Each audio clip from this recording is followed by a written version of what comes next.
తెలుగు వాళ్ళు అత్యంత ఘనంగా జరుపుకునే ఉగాది పండుగ వడవడల షడ్రుచులను ఆస్వాదిస్తూ ఘనంగా జరుగుతుంది. ఆంధ్రప్రదేశ్ రాష్ట్రంలో కూటమి ప్రభుత్వం కూడా ఉగాది వేడుకలను అత్యంత ఘనంగా నిర్వహిస్తుంది. ఉగాది పర్వదినాన్న సందర్భంగా ఆంధ్రప్రదేశ్ రాష్ట్ర ప్రజలకు భగవంతుడు మంచి భవిష్యత్తును ఇవ్వాలని కోరుకుంటున్నట్లు ఏపీ సీఎం నారా చంద్రబాబు నాయుడు తెలిపారు. ప్రపంచంలోనే భారతదేశంలో అగ్రస్థానంలో ఉండాలని భారత ప్రధాని నరేంద్ర మోడీ, డిప్యూటీ సీఎం పవన్ కళ్యాణ్తో పాటు తాను ఆకాంక్షిస్తున్నట్లు తెలిపారు. భారత అగ్రస్థానంలో ఉంటే వారందరినీ లీడ్ చేసే శక్తి తెలుగు ప్రజలకు ఇవ్వాలని కోరుకుంటున్నట్లు చంద్రబాబు వెల్లడించారు. ఇదిలా ఉంటే ఉగాది పండుగ నాడు పవన్ కళ్యాణ్ ప్రజలందరికీ శుభాకాంక్షలు తెలియజేయడంతో పాటు ఆసక్తికర పోస్ట్ పెట్టారు. AP deputy CM Pawan Kalyan X వేదికగా గత ప్రభుత్వ పాలనపై కూడా కీలక వ్యాఖ్యలు చేశారు.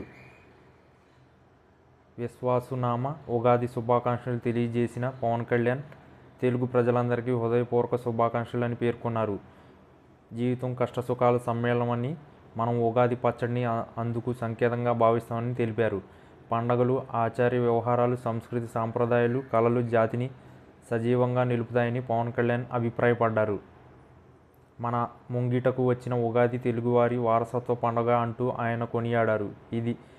ఇదే సమయంలో గత ప్రభుత్వ పాలనపై విమర్శలు చేసిన పవన్ కళ్యాణ్ గత ప్రభుత్వ పాలన కష్టాలు మయంగా ఉందన్నారు. ఇప్పుడు ప్రజలకు సుఖాలను అందించే మంచి పాలన ఆంధ్రప్రదేశ్ రాష్ట్రంలో ప్రజలు ముంగిటకు వచ్చిందని పవన్ కళ్యాణ్ తెలిపారు. తమ ప్రభుత్వం హయాంలో సుపరిపాలన సాగుతుందన్న అభిప్రాయం ఆయన వ్యక్తం చేశారు. చైత్రమాసపు శోభత వసంతాన్ని మోసుకు వచ్చిన విశ్వాసునామ ఉగాది తెలుగు లోగిళ్లను సిరి సంపదలతో పచ్చగా ఉంచాలని మనస్ఫూర్తిగా ఆకాంక్షిస్తున్నానని పవన్ కళ్యాణ్ తన ప్రకటనలో వెల్లడించారు.